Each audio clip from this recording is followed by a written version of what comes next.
Good morning, or I guess whatever time it is when you're watching this. Um, it's been actually quite a while since I've put up anything on YouTube and figured it's probably a good time for this. I've been doing a lot of videos otherwise for other purposes and other companies recently, especially on the topic of EMDR. Been doing a lot of live trainings in EMDR and online trainings as well. And so I wanted to do something, I don't know, maybe it'll be 10, 15 minutes, something like that, but a video specifically about EMDR, or a piece of EMDR that's confusing for a lot of people, clients as well, as I think clinicians, and I wanted to say a little bit about it. So the topic is BLS/DAS. So BLS stands for bilateral stimulation, DAS stands for dual awareness stimulation. So if you have had any exposure to EMDR, either as a client or as a clinician, you know that there's kind of this magical quality to it that I think is kind of a turnoff to some people and maybe is intriguing to other people. But the piece of it that seems sort of mystical and a little bit confusing is the eye movements. Okay, so if you're a client and you've done EMDR, you know that usually the therapist is moving their fingers and you're watching them go back and forth. You may alternatively had EMDR where you have the little sensors in your hand called the TheraTapper, these little buzzies in your hand. And in both cases, you've probably noticed that it's been bilateral. So you're moving your eyes from one side to the other, or you're having this bilateral tactile stimulation, one hand and then the other. I think some therapists do a really good job at explaining this, but I find in some of my trainings that even therapists who've been doing EMDR for a while don't always have a good understanding of what the hypotheses are behind BLS, and so it can be good to understand this. I think not only if you're a client, but also if you're a clinician doing EMDR, it can be helpful to know why exactly we're doing this. So the application of BLS, that bilateral movement or stimulation, is really a key aspect of EMDR. And in my opinion, it's one of the main things that separates EMDR from other therapies. Because without that, a lot of what EMDR is maybe a little bit of focus on somatic work and a lot of cognitive restructuring. And in a lot of ways, it's good old-fashioned exposure therapy, which we know is awesome. Right, so it's not a criticism of it, but really what makes EMDR different is the application of the BLS-DAS. So why are we doing this? Let me start off with a little bit of a history about this. We associate this with EMDR, and there's no question that Francine Shapiro was an absolute genius. Totally discovered this on her own, where she was walking through the forest and she was thinking about something traumatic. This is how the story goes. Around 1989, and she's walking and she's darting her eyes back and forth as she's walking through the forest, thinking about something really distressing, and she starts to notice that the images are dulling as she's doing this. So the memories are getting less intense, and her experience of it is dulling, including the images.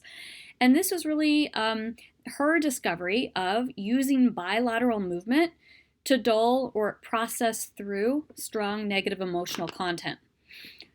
Know, though, that this wasn't actually first discovered by Francine Shapiro. So yes, it was discovered by her, but it was not first discovered by her.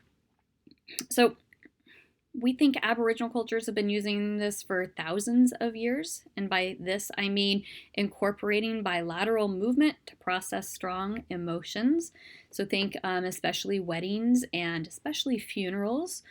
In terms of using it clinically, we know it was being used clinically even in the 1700s. There's a guy named Franz Mesmer. So if you've ever heard the term getting mesmerized, that's Mesmer. Sort of inching toward the origins of hypnosis, but not quite. In the 1700s, Franz Mesmer started using bilateral movements. And then James Braid in the 1800s, we think of him mainly as the developer, I don't know if discoverer is the right word, but developer of hypnosis. He was really the first to use bilateral movements in the way that's actually very similar to how we're using them in EMDR today. So EMDR has its roots in hypnosis.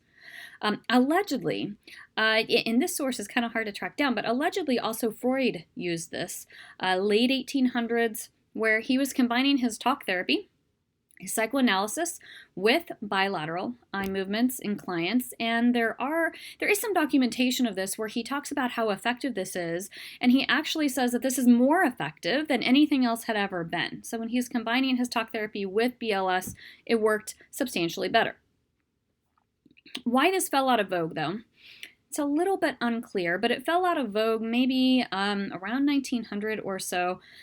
Not entirely positive about this, but at the time there were some political things happening, and there was a lot of concern at that time about witchcraft and magical things, and the theory is that he was concerned about being perceived in that way. He was quite well known and quite famous and didn't want to be perceived as a witch, or I guess a sorcerer, didn't want to be perceived as doing these things that were that had this magical or mystical quality to them. So I actually ended up abandoning this, but later wrote that nothing had worked so well. So this has been used throughout history, different times. Even the NLPers, I call them the NLPers, the neuro-linguistic programming researchers around 1975 started developing neuro-linguistic programming and incorporating sometimes some BLS in that too. And then Francine Shapiro after that by about 1989. So I say all this to say that bilateral movement, bilateral stimulation is not really a new thing. It is really what makes EMDR EMDR, I think, and there's no doubt that EMDR is new and that it was not put together in this way prior to Francine Shapiro. But know that the application of BLS is something that's been common for years, for centuries, and it's something that we know tends to work pretty well. And what I mean by that is that it helps people process negative emotional information faster than if we were to not apply the BLS. Okay, so it speeds up the process by which you process. That's basically it. There's nothing really actually super magical, I don't think, about it. I will throw at you also, you see the time here, I've been talking about 7 minutes. Let me also give you a little bit of history about the two theories about why this works so well. So there's two schools of thought on this, and the truth is probably a little bit of both or somewhere in between. But why this works so well? Let me take it from a neuroscience perspective on this. Some clients are going to really appreciate this. Some really don't care. They're just going to say, whatever works, works. Just let's get this started. Other clients are going to really want to know the ins and outs and are going to be quite suspicious of this. So it can be good to have this information. Two theories about why BLS helps you process emotional information. One of them is called the working memory hypothesis, and the other one is called the interhemispheric communication hypothesis. Generally, and this is probably a little bit of an overgeneralization, but in my experience, it seems to be that the working memory hypothesis is more supported by the neuroscientists broadly. Okay, so if you're a neuroscientist and you like the other theory, okay. But generally speaking, working memory hypothesis seems to be more espoused by the neuroscientists. It seems like the interhemispheric communication hypothesis, more like the EMDR fans are a fan of that. Not that you can't be both, but that's kind of the way it seems to go. I'm definitely an EMDR psychologist, but coming from a neuroscience background that's pretty strong, so I'm probably going to go a little bit more the working memory hypothesis. But here's what they are. Okay, so working memory hypothesis. This basically says that when we apply BLS when processing emotional information, it speeds up that process because the BLS takes up some working memory capacity. In other words, it's a distraction. Okay, so I know that like really demystifies it. I don't know, it's sort of, it can be kind of a downer actually to think that that's maybe all it is that you're distracted. And I don't think that that's all it is, but let me say a little bit about this theory. Okay, so what we're doing in classic EMDR is we're pulling memories out of the hippocampus. And the hippocampus is this area of the brain, this limbic structure that holds long-term memories. And they're explicit, declarative, autobiographical memories. So the stuff that you can actually remember when you try to remember it. It's the hippocampus. So think about the best birthday gift you've ever gotten in your entire life or the best Christmas gift you've ever gotten in your entire life. You'd be pulling that out of long-term memory. Okay, so explicit memory is the stuff that you can actually remember. That's different than something like implicit memory, which would involve areas of the brain more like the basal ganglia, cerebellum, amygdala. Different. Implicit memory is the stuff that you don't have explicit memory for, the stuff that you can't on purpose pull out of memory. Okay, so no conscious recall with it. And there's usually there's always no language to those memories. So hippocampal memories, the stuff that you can actually remember. What we're doing in classic EMDR usually is we're having people pull out stuff from the hippocampus out of long-term memory, and we're having them bring it up to these top areas here, the prefrontal cortex, which is involved in working memory, and like a million other things. But for our purposes, working memory. So you got your working memory right up here, pulling these memories out of the hippocampus into working memory. Hippocampus has a lot of storage. So long-term memory is a huge storage unit. You can store thousands of things in here, thousands of memories in the hippocampus. But working memory, we know, has a very, very small capacity. A lot less stuff can fit into working memory. So if I were to ask you to remember 100 different things all at the same time, you can't do it because your working memory capacity is not large enough.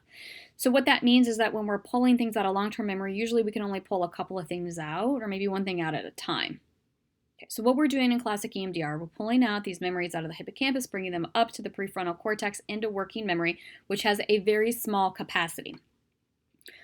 The idea is that we're holding them there in working memory and doing something with them. So every time you remember something, you actually recreate it. So we're using that strategically, where we're shifting, usually in some way or another, the client's emotional relationship to the memory. That can be changing what is emphasized. It can be shifting emotions. It can be paying attention to sensations and changing those. There's a whole lot of ways we can do this, but you're pulling it up in working memory. And when you pull up that memory in working memory, especially when it's a trauma memory, it takes up the whole darn thing. So it feels really overwhelming. It feels like they're drowning in the memory oftentimes. So it's taking up 100% of this working memory capacity. And part of that is because these memories are so intense that they demand that much attention. So what we're doing when we're applying BLS is we are forcing the BLS to take up some working memory capacity. So if I'm moving my fingers back and forth and you're watching my fingers move, your brain has to process the fingers moving. And what that does is it takes up a little bit of space in working memory. Otherwise, you'll stop moving your eyes. So to keep up with the fingers, it requires a little bit of working memory capacity.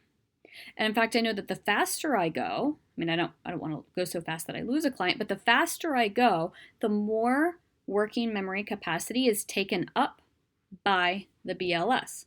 The more working memory capacity that's taken up by the BLS, the less can be taken up by the traumatic memory. So it may be the case when we apply BLS that instead of 100% of your working memory capacity being taken up by the traumatic memory or the image that I'm having you focus on, maybe it's only 80%, maybe it's 90%, maybe it's 70%, but it's less. And we know that when we have people focus on a traumatic memory, but they can't fully focus on it in the same way.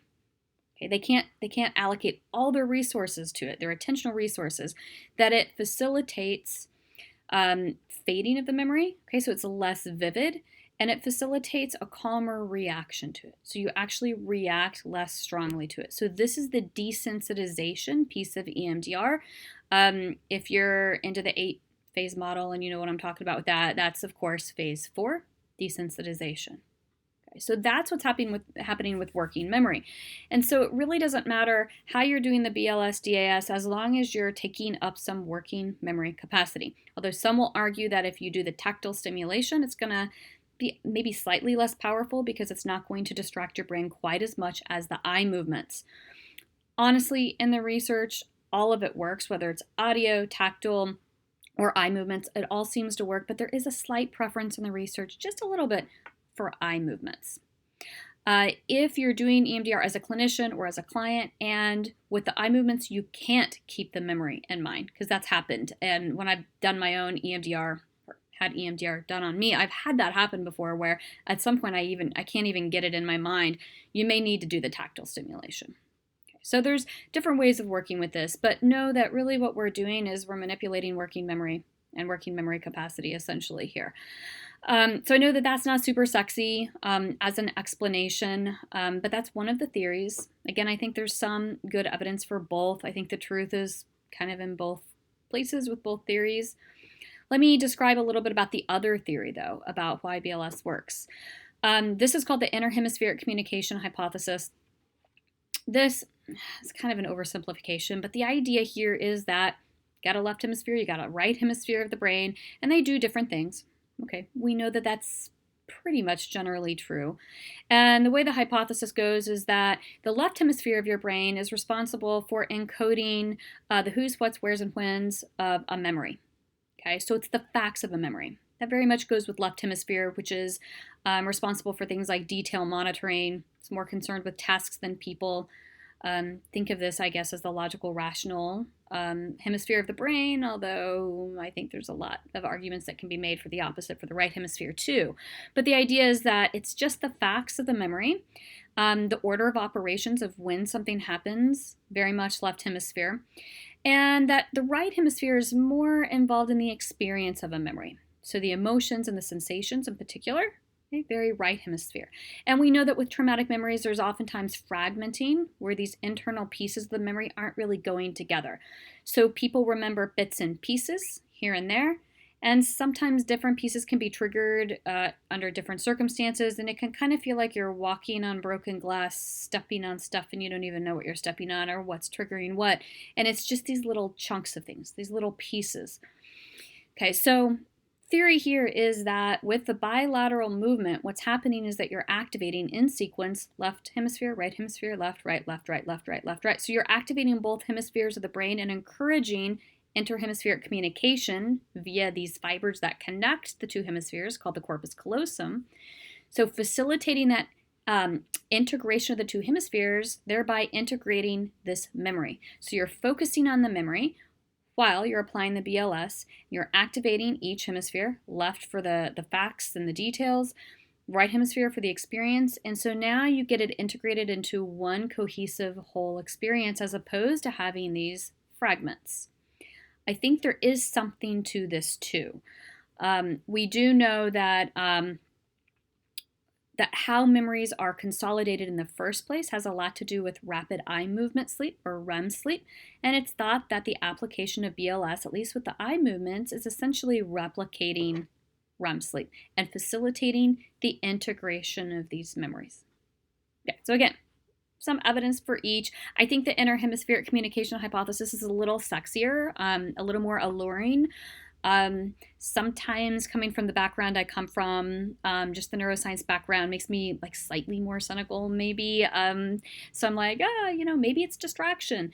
But regardless, we know that it works, and it works actually quite well. And so if you're a clinician and you're not trained in EMDR, I strongly recommend getting some training in EMDR. There are a lot of different organizations and opportunities for trainings in this. Definitely build that skill set. If you want to get certified by any particular organization, do that. But even that aside, just focus on the skill building and focus on the competence, because really that's the most important thing.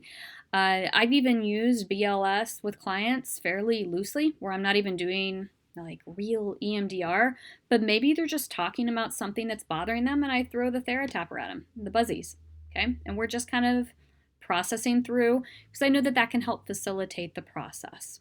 So you can use this loosely, you can use it in a more formal, structured way with the 8-phase model of EMDR.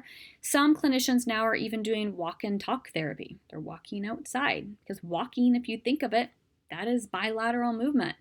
When they're talking about something distressing, they speed up the walking, and then they start to slow down when the client is not processing negative information. So just know that BLS is something that can be used really creatively, loosely, or it can be used in a structured way to go through those 8 phases of EMDR.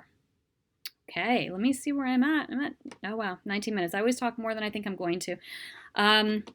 I'm going to get going for my next session, but I'm going to try to make some more of these videos, specifically EMDR videos, because I know that this is a topic that's really interesting to a lot of clinicians, and also I think just members of the lay public. So definitely consider getting EMDR trained if you're a clinician, and if you're a client and you think that maybe you could benefit from it.